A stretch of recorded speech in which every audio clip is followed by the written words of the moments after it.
السلام عليكم ورحمة الله وبركاته. ازيكم يا حبايبي؟ عاملين ايه؟ النهاردة بقى رحلتنا الجميلة لدريم بارك. احنا كده خلاص اهوت في الطريق وراكبين الباص يعني وداخلين بقى على دريم بارك. ان شاء الله يا رب الفلوج بتاعنا يعجبكم النهاردة وتتبسطوا بيه كده بدريم بارك. بصوا يا جماعة، دريم بارك جميلة جدا جدا، بس للأسف مهملة. ما فيهاش صيانة دايمة، فيها حاجات كتيرة محتاجة ان هي يعني يحصل لها اعادة ترميم وكده وان هي تتجدد، لانه خسارة يعني او حرام حاجة زي كده. آه ان هي تبقى مهملة بالطريقة ديت. فاهمين قصدي؟ ولكن هي كويسة وجميلة ماشي الحال، بس طبعا يفضل ان هي تكون احسن من كده واحلى من كده. آه عشان برضو يبقى ليها يعني زوار كتير وكده. ويا رب بقى الفلوج بتاعنا النهارده يعجبكم. خشوا كده وشوفوا واتفرجوا وقولوا لي رايكم. متفقين معايا في الراي ان هي محتاجه اهتمام اكتر من كده وصيانه احسن من كده ولا لا؟ لو انتوا شايفين رايكم زي رايي قولوا لي كده في التعليقات. لو انتوا بقى شايفين ان انا مش عندي حق قولوا لي برضو ان انا مش عندي حق وهي حلوه وجميله كده اهوت. فيا رب كده يعجبكم ان شاء الله الفلوج النهارده. واحنا خلاص كده داخلين على دريم بارك اهوت. وبصوا الدريم بارك طبعا انتوا بتبقوا رايحين الرحلة وبتبقى طبعا في العاب في الرحلة. من ضمن يعني اشتراك الرحلة وكده بتبقى العاب مجانية وفي العاب بفلوس. بصوا ما معظم الالعاب يعني بنسبة 70% او 80% العاب مجانية، وال20% بقى الالعاب اللي باقية ديت دي بتكون بفلوس. وطبعا الالعاب اللي هي بتبقى بفلوس ديت بتدفعوا لها فلوس خارج بره العاب الرحلة يعني وكده. بتبقى العاب صعبة جدا، يعني مش اي حد بيقدر ان هو يركبها وبيتحملها وكده، لانها زي ما قلت لكم بتكون ايه، صعبة جدا. مش اي حد بيتحمل مخاطرها، يعني انها بجد حاجات خطر جدا سواء على الكبار او على الصغيرين للامانة يعني. وطبعا انا مصورها لكم معايا اهوت في الفلوج بتاع النهارده، هتشوفوها وتقولوا لي كده ايه عجبتكم ايه عجبتكم ايه. طبعا الناس اللي هي عايشة في مصر وبيروحوا رحلات مثلا لدريم بارك، في ناس كتير بتبقى رايحة من محافظات كتيرة. فانا مثلا رايحة من محافظة مثلا محافظة القاهرة، ايا كان محافظة ايه في مصر، رايحة لمحافظة القاهرة عشان اروح دريم بارك. فطبعا لازم اروح مكان زي ده، تكون الدريم بارك يعني حاجة كويسة جدا وعلى مستوى عالي. ما هو معلش مش هروح مثلا مراجيح، ما هي الالعاب اللي هناك دي في معظمها كتير جدا في ملاهي عندنا في المحافظات بتاعتنا. فيفضل طبعا دريم بارك تكون مميزة اكتر. فاهمين قصدي؟ تستاهل رحلة، ما هو معظم الالعاب موجودة عندنا. فاهمين قصدي؟ في حاجات العاب يعني باظت وما محصلهاش اصلاح يعني، وفي حاجات كتيرة جدا مش مستغلية في المكان. وبصوا اليوم اللي احنا كنا رايحين فيه الرحلة ده صراحة ما كانش فيه زحمة، ما كانش زحمة ولا حاجة في اليوم، كانت الدنيا فاضية. مش عارفة بقى هل مثلا ان هي دريم بارك ما عادش عليها اقبال يعني، ولا هو اليوم بتاعنا اللي هو اللي كان حلو وكده وما كانش فيه زحمة. صراحة دي حاجة انا ما اقدرش احكم فيها يعني. بس وفي نفس الوقت انا مش انا مثلا مش بقول مثلا الحاجات السلبيات، عماله اتكلم عن سلبيات وكده. لا. يعني انا صعبانه عليا او زعلانه ان في مكان زي ده بالجمال ده وملهوش اهتمام. ف يعني فحابه ان تكون ايجابياته اكتر من سلبياته. فاهمين قصدي؟ بس كده، ويا رب يعجبكم الفيديو بتاعي. بصوا بقى في دريم بارك وكده. عايزه اقول لكم على شويه تعليمات لما بتاخدوا التذكره بتاعتكم وتيجوا تدخلوا وجيتوا مثلا تخرجوا بره دريم بارك وكده عند الباص مثلا بره خالص. يفضل التذكره بتاعتكم تكون معاكم عشان تعرفوا تخشوا بيها تاني، لان الموضوع مش سهل يعني. فاهمين قصدي؟ كمان لو معاكم اكل وهتخشوا بيه جوه، الاكل ده بتدفعوا عليه رسوم وانتوا داخلين. في مكان شباك يعني بتدفعوا عليه رسوم ان انتوا داخلين بشنطة معاكم فيها اكل او كده. مش عايزين تدفعوا رسوم يبقى مش هتاخدوا الاكل. وفي جوه مطاعم واماكن تقدروا تشتروا منها. بس كده، يا رب يعجبكم. و... ودريم بارك طبعا انا اول مرة اروحها في حياتي.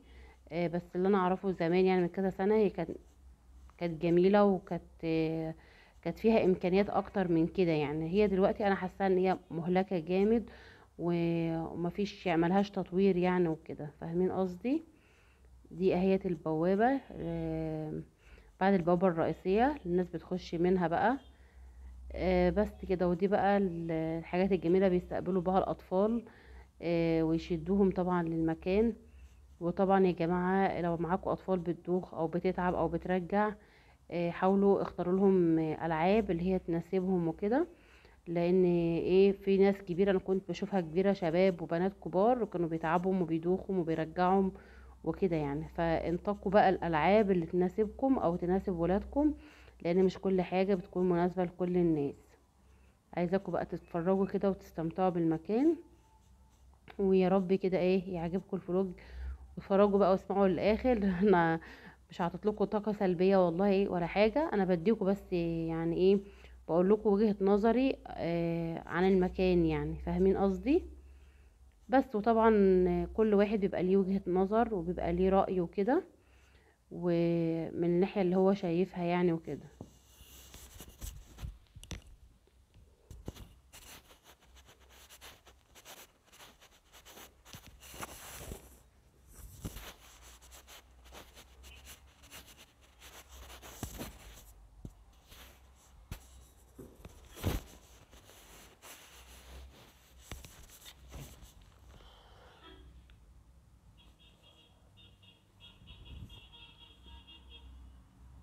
وزي ما قلت لكم كده، في كافيهات وفي مطاعم للاكل جوه لو حابين تاكلوا. في كل حاجه متوفره انتوا عايزينها موجوده. في حمامات، في حاجات كتيره جدا. واليوم اللي احنا كنا فيه ده صراحه يعني زي ما قلت لكم، هو ما كانش زحمه ولا اي حاجه. شايفين اللعبه ديت؟ اللعبه دي لو انتوا هتركبوها، لازم لازم ضروري يكون معاكم غيار، لان وهي نازله كده، النازله ديت اللي انتوا هتشوفوها دلوقتي، المركب وهي نازله كده، بيبقى فيه ميه من الاطراف كده زي ما انتم شايفينها، والناس اللي جوه كلها بتتغرق يعني هدومها بتتبل، فاهمين قصدي؟ فلازم يبقى معاكم غيار عشان تغيروا بعد الايه، بعد الركبه الجميله ديت. بصوا بقى اللعبه ديت، لعبه جميله جدا زي بحيره كده، وفيها المركب ديت. المركب دي متثبته في ارضيه البحيره زي بسير كده، فاهمين؟ هي بتمشي لوحديها يعني، هي مسستمه حالها على كده يعني. دي لعبة جميلة قوي وهادية جدا، ويعني ايه ما فيهاش اي خوف يعني، ممتعة. ودي نافورة اهوت زي ما انتم شايفينها في المكان يعني. فطبعا زي ما قلت لكم المكان جميل وكل حاجة، ولكن للأسف محتاج اهتمام اكتر من كده بكتير جدا، لان حرام او خسارة ان هو يهمل او يبقى متهالك يعني وكده.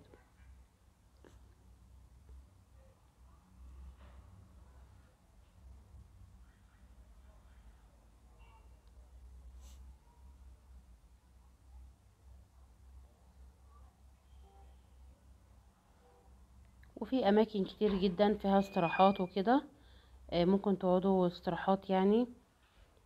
بصراحة هو تقضوا فيها اليوم كله، براحتكم بقى، عايزين تركبوا ألعاب تقعدوا تستريحوا.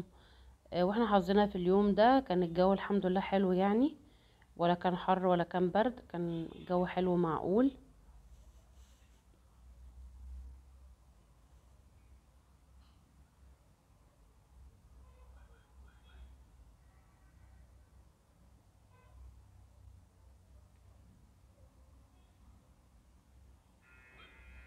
بصوا شايفين بقى اللعبة ديت، مرجية حديث، اسمها الفنجال. دي حلوة قوي، ودي من اللعب المجانية، ما بتدفعوش فلوس يعني. وحلوة بصراحة. انا عن نفسي انا ركبتها مرتين يعني، حلوة يعني، مش تخض يعني وكده.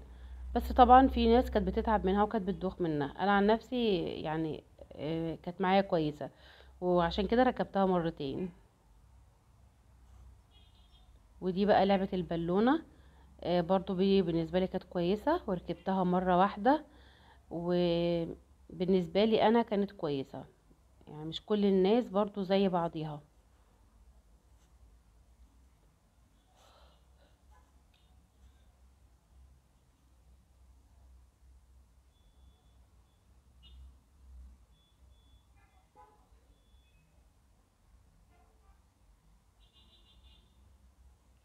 بصوا بقى اللعبه ديت جميله قوي قوي، زي مركبه في بحيره برضو، بس هي مش متثبته ولا اي حاجه. بس اللعبه ديت فيها حاجه خطر جدا.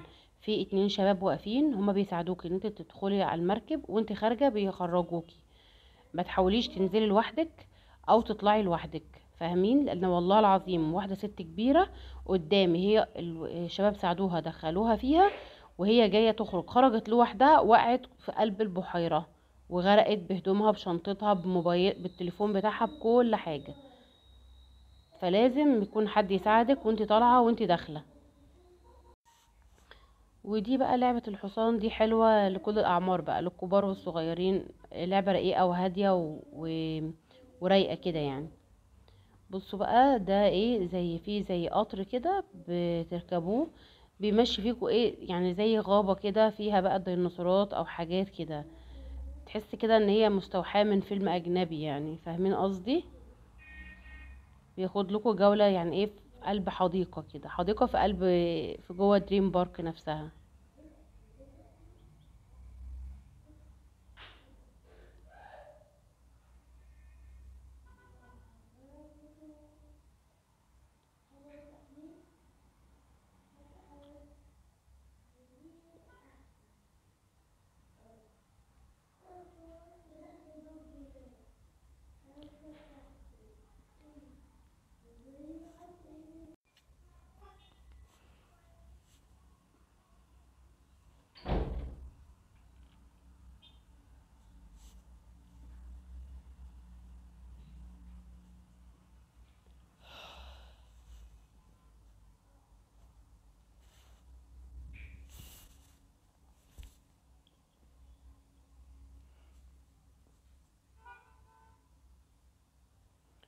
طبعا سايباكوا بقى ايه تتفرجوا كده، تشوفوا بعينيكم إيه على المكان، يعني تتفرجوا على المكان وتشوفوه كده يعني، تاخدوا فكرة عنه.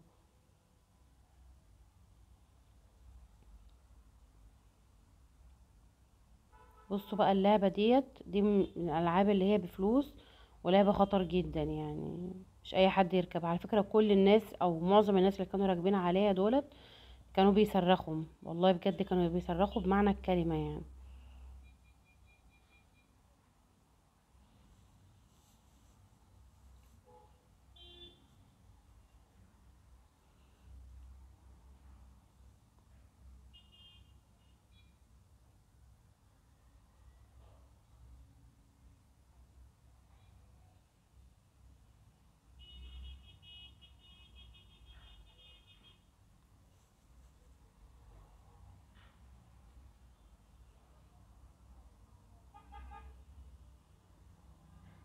وكمان برضو اللعبة ديت برضو من الألعاب اللي هي برضو بفلوس، مش تبع الألعاب المجانية.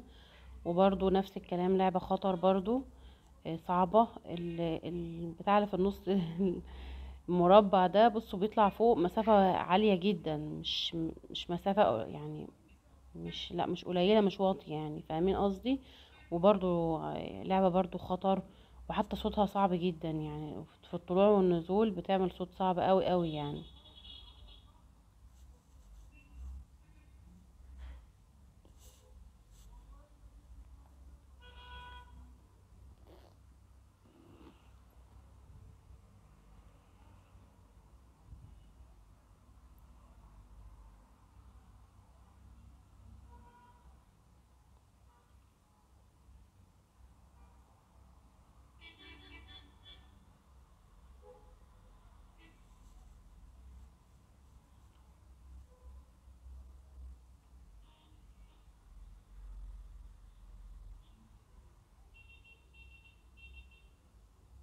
شايفين؟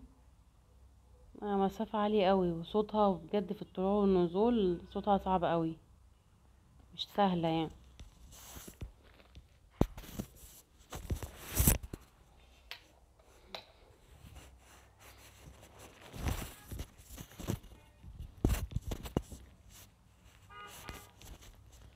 دي بقى مطاعم وكافيهات، تقعدوا عليها بقى تشربوا حاجة، تاكلوا حاجة كده يعني.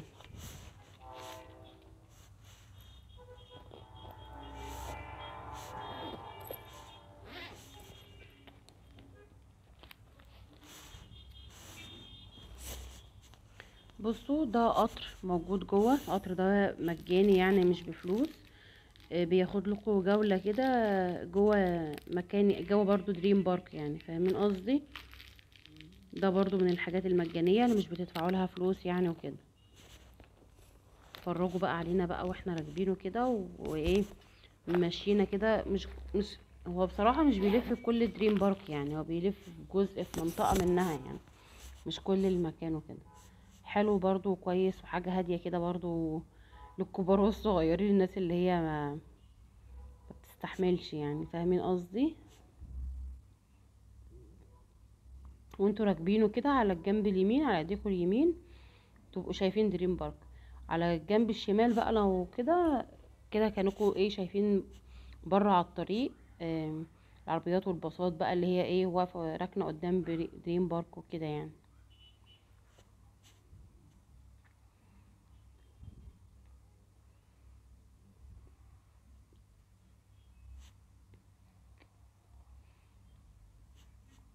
انا عارفه ان في ناس كتير ممكن تقول ما هي جميله اهيت وحلوه وكده، لا يا جماعه بجد هي محتاجه اهتمام في الاشجار والخضره، محتاجه نظافه. محتاجه في العاب ان هي يعني يعمل لها صيانه ويبقى احسن من كده، محتاجه اهتمام اكتر من كده. دريم بارك بصراحه يعني، لان زي ما قلت لكم هي لو اهل القاهره الناس اللي عايشه في القاهره يروحوها ممكن تمام، لكن لو في مثلا ناس بتيجي من محافظات تانية وكده، ما هو معظم يعني الالعاب اللي موجوده فيها موجوده في العاب كتيره في المحافظات، فاهميني. هتستاهل ايه بقى ان انا اروح رحله من مكان لمكان، لمحافظه لمحافظه، مثلا سفر ساعتين او 3 عشان نفس الالعاب، ما هي كده كده موجوده في البلد عندي يعني، فاهمين قصدي. فلازم طبعا يبقى فيها اهتمام اكتر من كده عشان تكون مميزة، عشان تستاهل ان هي الناس تروح لها رحلات يعني من اماكن لاماكن تانية. لان في اماكن في القاهرة ملاهي او حاجات من كده، في حاجات احسن من كده وفيها اهتمام.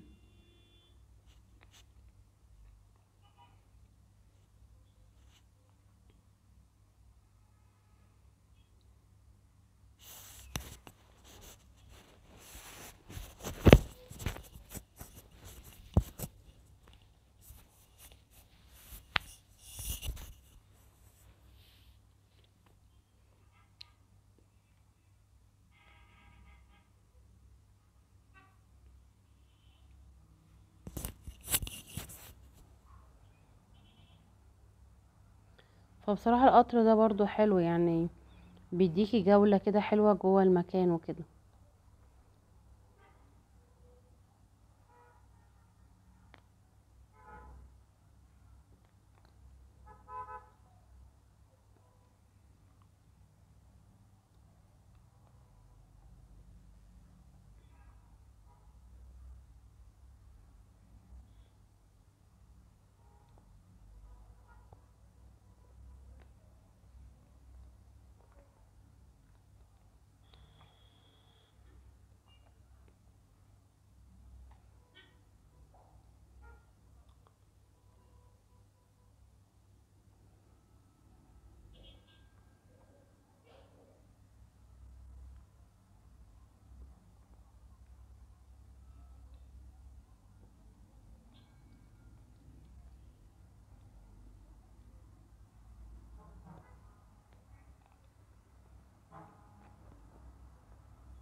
اكتر حاجة مزعلاني ان الحاجات اللي هي يعني عطلت او باظت ما تمش اصلاحها يعني، او اعادة تدويرها تاني.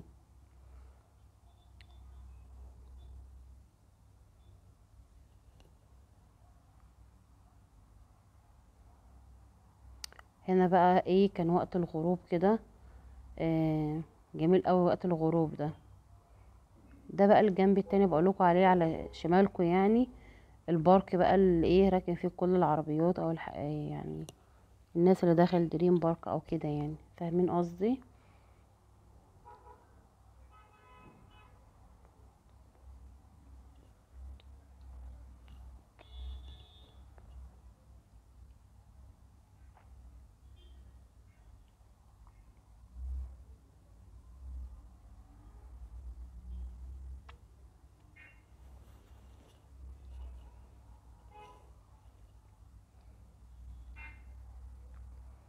بصوا ديت اللي وريتلكوا المركبة اللي هي بتبقى ماشية في المية وكده، بتبقى مثبتة بسير من تحت.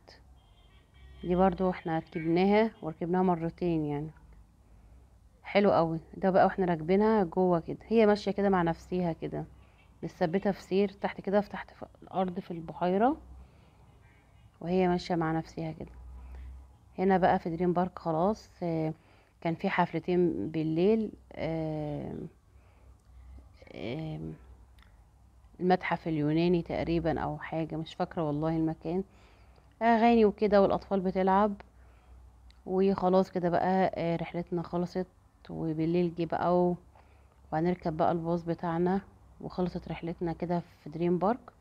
يا رب يعجبكم الفلوج، وانا قلت لكم رأيي، وطبعا رأيكم انتوا كمان يهمني، وقولوا له رأيكم كده في التعليقات. ولو عجبكم الفيديو بتاعي بقى ما تنسوش بقى تعملوا لي لايك وتشتركوا في القناة، تبقوا من عيلتي الجميلة. ان شاء الله هعمل لكم فيديوهات تانية جميلة قوي قوي. و...